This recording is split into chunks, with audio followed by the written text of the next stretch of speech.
photography, unlike other mediums, I think really is a community of people who have been in the business for a really long time, and they have such knowledge. And when you go to their booths and you can speak to them about who they might have known years ago or what they're seeing now, and you gain so much from being able to interact with those dealers and to learn from them.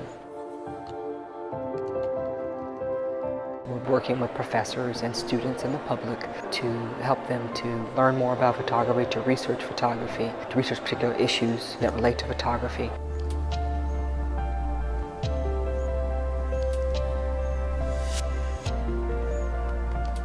And much of that happens in ways that people don't necessarily see when they come. I would describe it as an approach that looks at photography within the context of how other arts are developing and what the issues that other arts are addressing. So it really is a contextualized approach. It's about context and conversations, really. Thinking about how photography contributes a different perspective as a medium of the real, and also thinking about how photographers work and interact with their peers in the broader community, the art community, but also within the world. The dealers educate us about what's happening. They are identifying themes that we may have overlooked. The programming is also really important. It allows us to understand new trends, new themes, bringing together large bodies that we can see in one place. The passion that they have for the field, for the community, for the photographers that they work with, that excites you and that inspires you. It's also one of the few spaces where it's multi-generational, right? I mean, these are generations of people coming together around one topic, which is also quite rare today.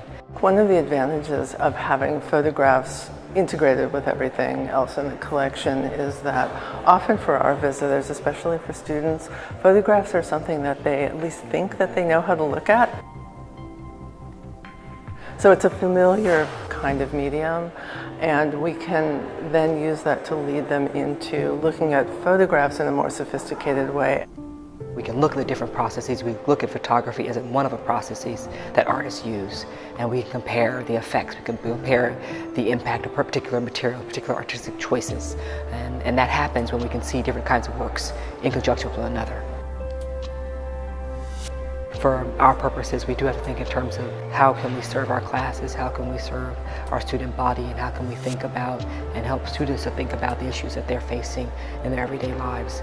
And sometimes that's represented in an emerging gallery, and sometimes that's represented in an established gallery. The international galleries are certainly important to, especially the work of an institution like ours, a teaching institution, because we are very interested in learning about what's going on around the globe and bringing that material to our students, our student body, and to our professors. And at AIPAD we can see a lot of that work and discover it, and that's a really important function.